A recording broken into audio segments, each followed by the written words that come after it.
할렐루야. 아멘. 할렐루야. 아멘. 오늘도 우리가 함께 모여서 우리 하나님을 찬양하며 예배하는 이 시간 우리 가운데 함께 하시고 또 충만한 은혜와 기쁨으로 역사해 주실 줄 믿습니다. 우리 다 같이 목도하심으로 2월 1일 동행교회 주일 예배를 우리 하나님께 드리시겠습니다.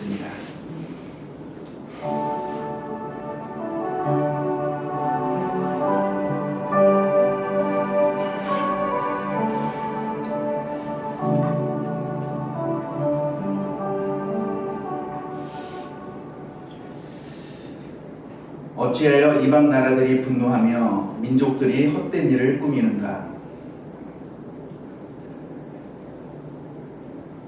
세상의 군왕들이 나서며 관원들이 서로 꾀하여 여호와와 그의 기름 부음 받은 자를 대적하며 우리가 그들의 맨 것을 끊고 그의 결박을 벗어버리자 하는도다. 하늘에 계신 이가 웃으시며 주께서 그들을 비웃으시로다. 그때에 분을 바라며 진노하사 그들을 놀라게 하여 이르시기를 내가 나의 왕을 내 거룩한 산 시온에 세웠다 하시리로다. 내가 여호와의 명령을 전하노라. 여호와께서 내게 이르시되 너는 내 아들이라. 오늘 내가 너를 낳았도다. 내게 구하라. 내가 이방 나라를 내 유업으로 주리니 내 소유가 땅끝까지 이르리로다. 아멘. 사도신경으로 우리 하나님께 신앙 고백 드리겠습니다. 전능하사 천지를 만드신 하나님 아버지를 내가 믿사오며 그 외아들 우리 주 예수 그리스도를 믿사오니 이는 성령으로 잉태하사 동정녀 마리아에게 나시고 본디오 빌라도에게 고난을 받으사 십자가에 못 박혀 죽으시고 장사한 지 사흘 만에 죽은 자 가운데서 다시 살아나시며 하늘에 오르사 전능하신 하나님 우편에 앉아 계시다가 저리로서 산자와 죽은 자를 심판하러 오시리라.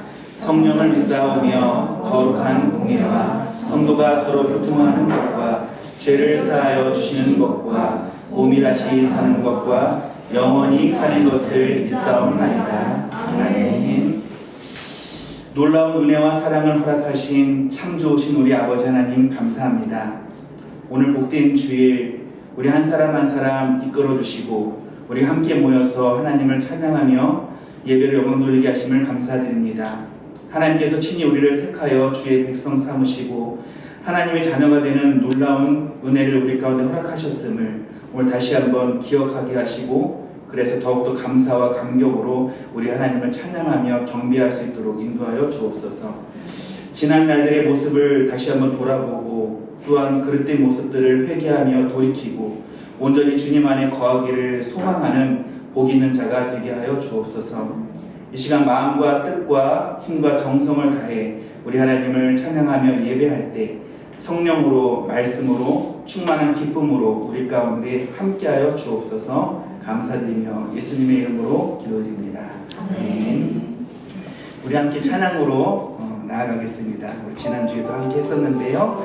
우리 주 찬양합니다. 우리 가사에 우리의 마음을 실어서 우리 하나님께 고백하겠습니다.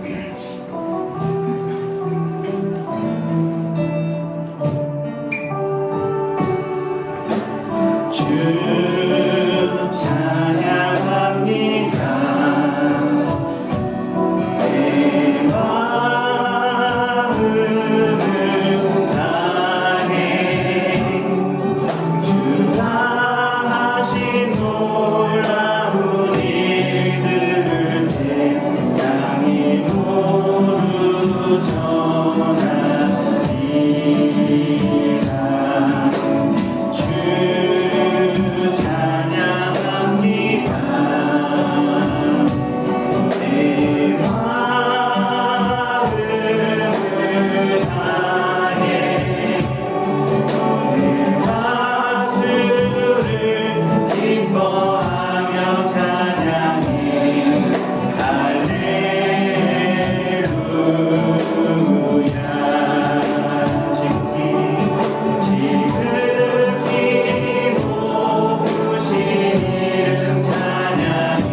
찬양의 고백이 우리가 온 마음과 정성 다해 주님을 사랑한다는 이 고백이 우리 입술의 고백일 뿐만 아니라 우리의 삶의 고백이 되어지기를 소망합니다. 아멘. 그렇게 되기를 소원하면서 우리 한번 힘차게 찬양합니다. 우리 예수 사랑하심은 거룩하신 말일세 찬양하겠습니다.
이제 알았어요. 제가 이제 찬양을 막 이렇게 할 때도 같이 우리가 흥겹게 또 감격으로 찬양을 하긴 하는데 확실히 옆에 사람과 교제를 시켜야 이게 어색하면서도 또 같이 또 이렇게 더 이렇게 즐거움이 배가 되는 것 같습니다. 그래서 혼자일 때보다 함께 할 때 확실히 기쁨이 더 넘치게 되는 것 같습니다. 자주자주 제가 짝지어서 할 수 있는 걸로 서서히 그래서 결국에 앞에 나와서 시켰으니까 그렇게 한번 해보도록 하겠습니다. 우리 지난주에 함께 찬양했었죠? 우리 지금 우리가 주님 안에 하나가 돼요. 찬양의 가사처럼 아름다운 소리로 하나가 되길 소원하면서 다시 한번 찬양해 보도록 하겠습니다.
하나님 보시기에 심히 좋았더라.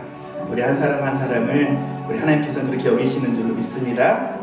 우리 한 사람 한 사람이 그런 모습으로 또 아름다운 소리가 되어지고 또 하나가 되어질 때 하나님 우리 가운데 함께 하시고 더 충만한 은혜로 기쁨으로 우리 가운데 역사하시는 줄로 믿습니다.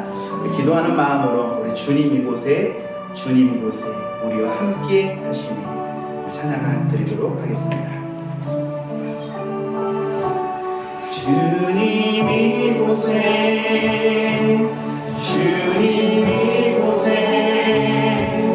우리와 함께 하시네. 나의 몸과 마음 경배드리네. 주님 이곳에 계시네. 상한 심령을 위로하시며 병든 우리 몸 고쳐주시네. 결박을 끊고 자유 주시네. 주님 이곳에 계시네. 한 번 더 주님 이곳에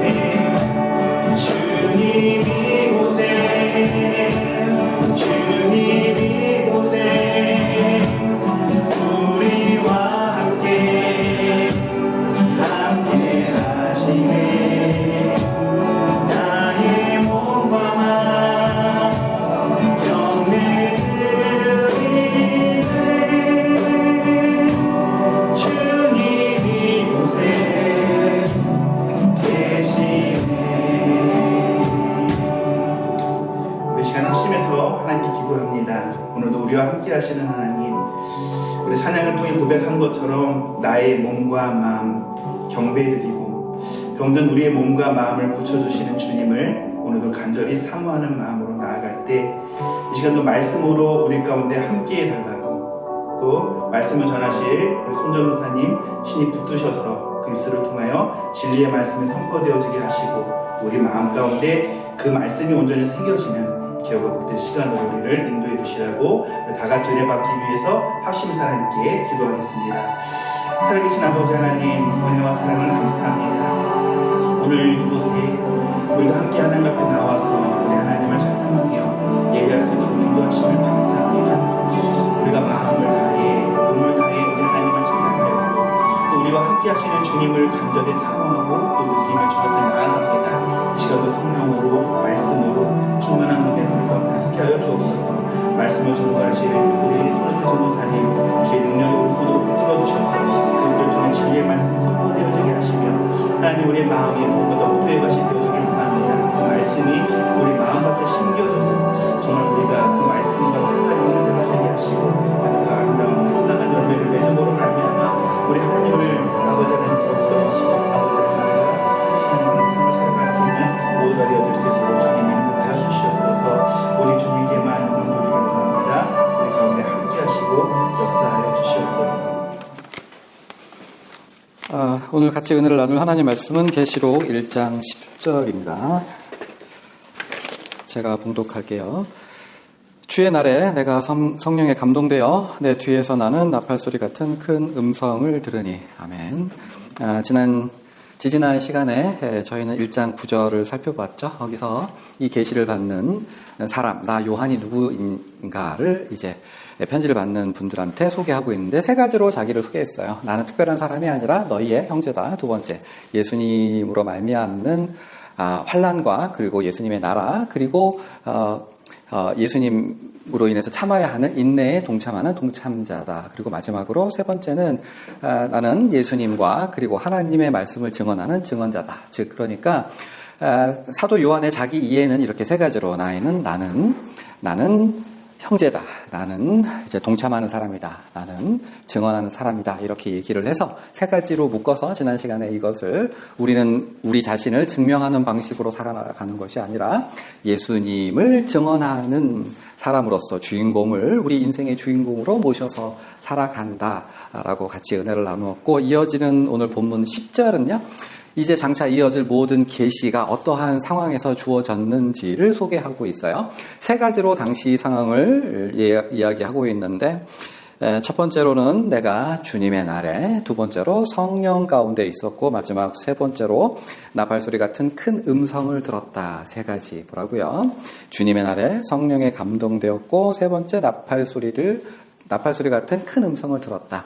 사실 이 세 가지가 그냥 이렇게 그냥 객관적인 사실을 증언하는 것 같지만 그렇지 않고요. 아주 신학적인 의미를 가지고 세 가지가 한 가지를 지향하고 있습니다. 이것을 살펴볼 건데, 첫 번째, 주의 날이라고 했죠. 주님의 날, 우리는 이것을 줄여서 주일이라고 합니다. 이 표현은 많은 주석가들이 설명하듯이 주일, 그러니까 일요일을 이야기하는 건데요. 예배드리는 일요일, 우리는 그냥 그것을 그냥 통상적으로 주일 이렇게 표현을 하고 있는데, 실제로 이제 이제 모세가 우리에게 준 십계명에 있는 안식일을 지키라라고 하는 건 이 주일이 아니라 토요일을 안식일로 했습니다. 당연히 그래서 유대인들은 토요일에 아무 노동도 하지 아니하고 그날 예배를 드리고 하나님을 경배했던 거죠. 그런데 이 초대교회에서부터 예수님께서 죽으시고 부활하신 이후에 초대교회는 안식일을, 그러니까 토요일 날 모여서 이제 모임을 가지고 그 안식일을 거룩하게 지킬 뿐만 아니라 그 다음 날이 무슨 날? 주일인데, 그날 예수님께서 부활하신 날이고 동시에 오순절, 성령께서 오순절날 성령님이 오셨는데 그날이 바로 주일이었던 거죠. 그래서 이날은 예수님의 날이다. 우리가 예수님을 경배하는 날이다. 그렇게 따로 모였던 거죠. 그래서 또 보시면 이것이 이제 초대교회는 그래서 이날을 안식 후 첫날이라고 해서 따로 모여서 헌금도 하고 예배도 하고 특별히 예수님을 경배하는 날로 삼았는데, 오직 요한계시록 본문에서만 주님의 날이라고 하는 표현을 사용하고 있어요. 다른 무슨 복음서나 이런 데 보면 안식 후 첫날이라는 표현을 사용했는데, 그런 면에서 사도 요한이 이 안식 후 첫날을, 일요일을 주님의 날이다라고 이야기한 건 신학적인 의미를 섞어서 신학적인 의미를 드러내고자 굳이 주님의 날이라고 하는 표현을 사용되었는데요. 구약에서는 주님의 날, 여호와의 날이라고 하는 표현이 아주 특별히 예언서에서 많이 사용되었는데 매우 특별한 의미로 사용되었습니다. 주님의 날은 뭐냐 하면 하늘에 계신 하나님께서 이 땅에 내려오시는 거예요. 이 땅을 방문하셔서 못되게 굴던 모든 악한 사람들을 다 심판하시고 하나님의 백성들은 이렇게 떠받들어서 구원해 주시는 날, 그들을 모든 열방 위에 높여주시는 날, 억울한 사람들의 억울함을 풀어주시는 날이 바로 주의 날이에요. 그래서 이스라엘 백성들은 주의 날 그러면 이게 막 가슴이 뛰었던 거죠. 야, 저 바벨론, 저 못된 놈들, 우리가 지금은 비록 너희의 앞에 무릎을 꿇고 그 앞에서 발발기지만 우리 하나님의 날, 여호와의 날, 주님의 날이 임박한다면 말이지, 너희는 내가 그때 너희가 많은 꼴을 그 꼴을 볼 거야. 오십시오 하나님, 이렇게 했었던 날이 바로 그렇게 사용된 표현이 주님의 날이라고 하는 거고요.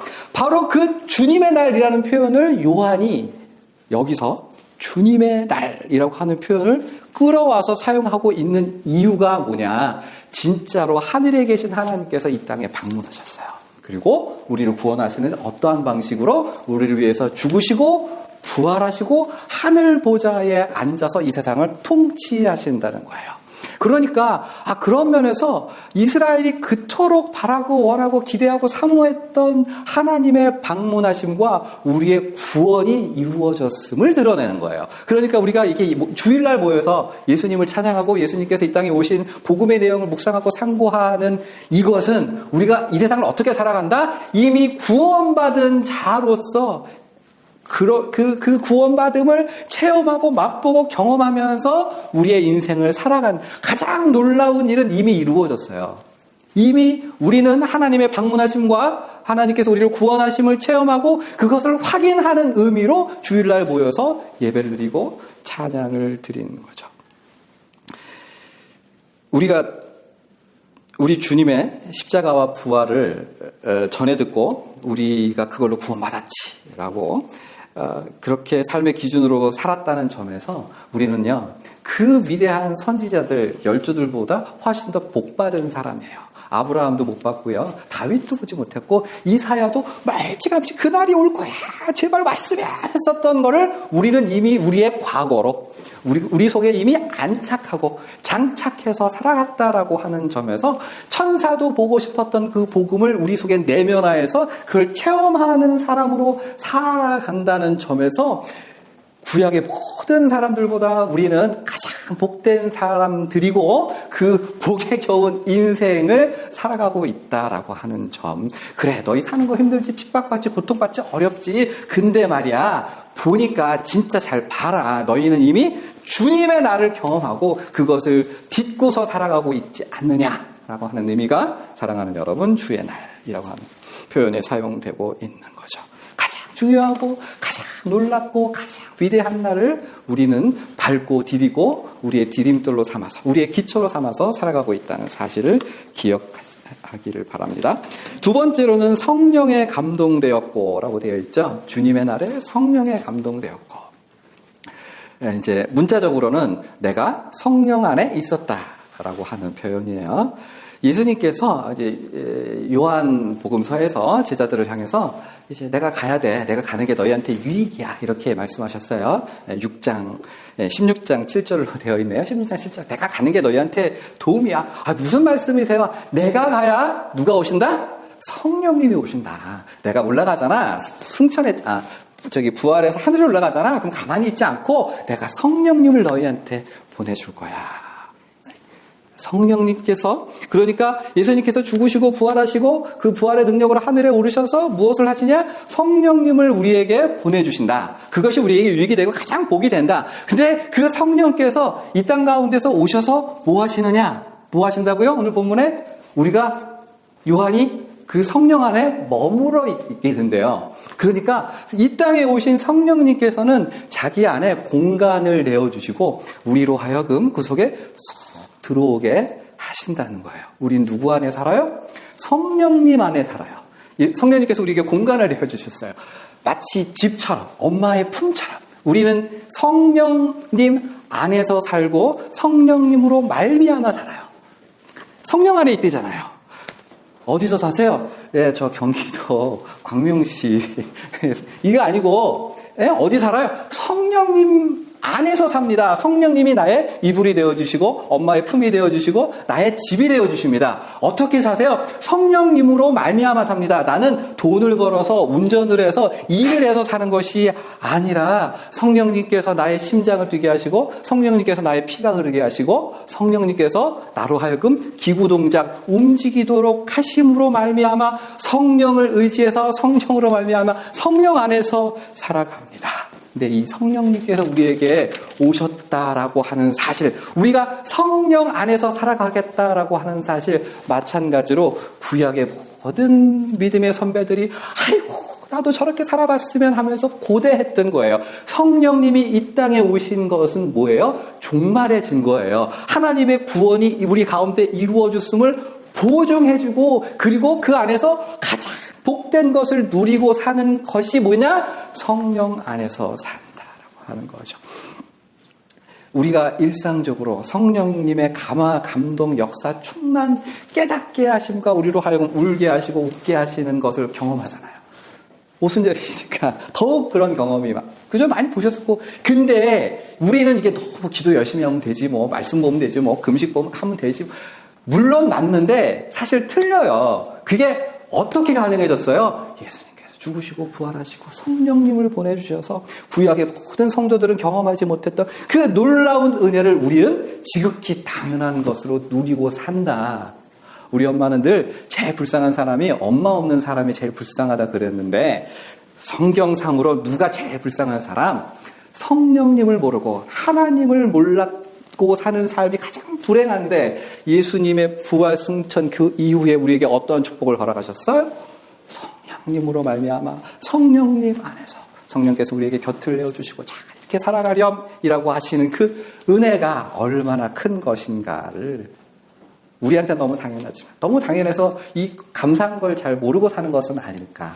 우리는 예수님의 은혜로 성령님 안에서 살아간다를 기억하셨으면 좋겠고, 마지막으로 세 번째, 뒤로부터 나는 나팔 소리 같은 큰 음성을 들었습니다. 이 본문을 묵상할 때 제 관심을 끌었던 건 왜 뒤에서 날까? 소리가. 모세가 하나님을 만날 때 뒤에서 만나요? 앞에서 만나요? 여호수아가 여호와의 군대 장관을 만날 때 어디서 만나요? 뒤에서 만나요? 앞에서 만나요? 앞에서 나타나셨어요. 하나님은 항상 앞에서. 근데 본문에서는 뭐예요? 주님께서는 요한의 뒤로부터 등장하셨고요. 그리고 예수님께서 전해라 라고 했었던 그 7교회의 메시지의 내용은요, 각자의 교회가 지금까지 살아온 과거를 뒤돌아보아야 하는 내용인 거예요. 사랑하는 여러분, 자기의 인생을 뒤돌아보시면 어떤 생각이 드세요? 자기의 뒤를 한번 돌아볼까요? 뒤를 한번 돌아보세요. 뒤를 돌아보면 대체로 억울하고 섭섭하고 좀 힘들었던 게 많이 생각이 나실 거고, 자기의 잘못, 자기의 허물, 내가 남을 괴롭히고 아프게 하고 고통스럽게 하고 그랬던 것은 별로 생각이 안 나실 거예요. 이제 이 타락한 본성이 우리를 그렇게 하고 있는데, 그 어쩔 수 없었어. 내가 다른 사람은 훨씬 더 그런데 나는 그나마 조금 내가 양심적으로 그래서 다 그런 거야. 그런데 예수님께서 우리 각자를 보실 때 어떻게 생각하실까요? 예수님께서 일곱 교회를 평가하실 때 세상 사람들이 생각하는 방식으로 판단하신 것이 아니라 흠도 없고 점도 없는 온전하신 예수님께서 너희는 완전해야 돼라고 하는 그 기준을 가지고 각 교회를 판단하셨어요. 그러니까 마찬가지로 예수님께서 우리를 보실 때 완전해 보일까요? 문제가 많고 안타깝다 이렇게 생각하실까요? 여기 보시면 본문에 그 소리가 어떻게 들렸냐면 나팔 소리 같대요. 그리고 조용조용 얘기해도 알아들어요. 요한이 귀가 잘 들리거든요. 근데 으악 하면서 큰 소리를 냈어요. 나팔 소리 같다라고 하는 건 이게 뭐 여러 가지로 볼 수 있는데 이제 이게 크게 부정할 수 없는 큰 소리였고 반드시 따라야 하는 전쟁 명령과 같은 것이었고 그다음에 분명하다는 의미를 나타냈고 큰 목소리로 얘기했다는 건 예수님의 답답함이 담겨 있는 것 같아요. 그런 것 같아요. 물론 주석도 참고했습니다만 이건 이제 100% 확인할 수 없으니까. 그러니까 좀 그러지 말아야지라고 하는 그 예수님의 답답함. 반드시 우리가 해야 할 것들이 우리에게 들려질 수 있다. 많은 분들이 개신교에 대해서 우리의 교리에 대해서 오해하고 있는 게 이게 뭐냐면 아무리 큰 죄를 졌어도 예수님 잘못했습니다. 다시는 안 그러겠습니다. 라고 하면 과거를 시멘트에다 이렇게 공구리한 것처럼 없었던 것처럼 살아가도 된다라고 착각을 하는데 그렇지 않아요. 과거로부터 살아온 여기는 나는 누구예요? 과거로부터 살아온 모든 것이 다 집약된 집약체예요. 과거를 띄고 없던 것처럼 살 수 없어요. 사도 바울이 어떻게 살아요? 진짜 헌신해서 열심히 살았는데 그렇다고 해서 과거에 나는 내가 아니야 라고 부정해요? 아니요. 그 사역을 하면 할수록 과거에 내가 예수님 믿는 사람들을 핍박하고 예수님을 미워하고 증오했던 그 사실을 더 뼈저리게 잘못한 것으로 인식하고 그리고 그것을 자기가 열심히 살아야 될 근거와 에너지로 삼잖아요. 그래서 아주 고통스럽겠지만 사랑하는 여러분, 엄마는요 자녀들을 아프게 한 적이 있다 없다? 엄마가 얼마나 자녀들을 위해서 눈물로 기도하고 그렇지만 엄마가 아프게 한 적이 있다 없다? 아무리 엄마가 잘했어도 잘못한 거는 잘못한 거예요.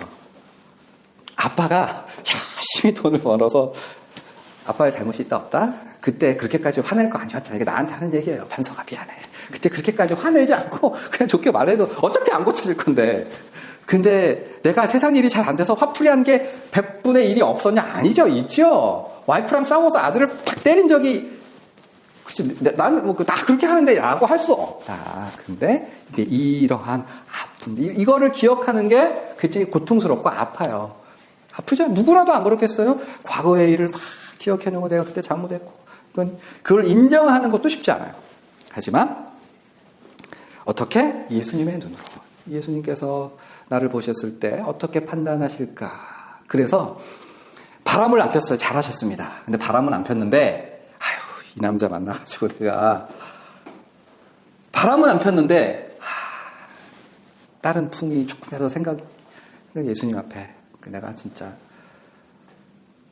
사람같지 않게, 물론 세상 사람들은 아무것도 아니고 다 그렇게 산다라고 얘기할 수 있지만 하나님 앞에서 예수님의 은혜로, 그 은혜로 구원받은 삶을 살아가는 하나님의 백성의 기준은 예수님의 눈높이에 맞춰서 과거에 내가 잘못한 것을 나의 인생의 짐으로 들고, 그래서 반석이를 볼 때마다 미안한 감정, 물론 이제 거기에 이제 얽매이라는 뜻이 아니라, 그래서 늘 우리 하나님의 백성은 내가 안 돼라고 얘기할 수 없고 늘 빚진 마음으로 내가 잘해야지 더, 내가 가족에 이렇게 상처를 줬던 거에 대해서 이제는 내가 만회해야지라고 하는 열정을 가지고, 그래서 하나님의 백성은 죽을 때까지 아무리 위대하고 놀라운 일을 했어도 죽을 때까지 그래도 내가 잘못했고, 내가 부족했고, 내가 좀 더 이걸 만회해야 될 텐데, 좀 더 잘해야 될 텐데, 좀 더 노력해야 될 텐데 라고 한 심정으로 설교를 정리합니다. 사랑하는 여러분, 3가지 말씀드렸는데 오늘 우리가 예배를 드리는 이 주일은요, 우리가 누리는 은혜의 복음을 확인하는 날이며 성령 안에서 행복을 만끽하는 날이고, 또 예수님 앞에서 그분의 눈높이에 맞추지 못하는 허물과 책 잡힐 모든 일들을 다시 한번 두 손으로 어루만지고, 그래, 내가 좀 더 열심히 살아야 할 이유를 찾아내는 날이기도 합니다. 우리에게 우울감을 주기도 하는 날이고, 우리를 행복하게 기쁘게 만들게 하는 날이기도 합니다. 예수님께서 다시 오시기까지 우리는 우리에게 허락하신 주일을 그분의 뜻에 맞게, 그리고 게으르지 않게 지키는 저와 여러분 되기를 바랍니다. 아멘. 기도하시죠.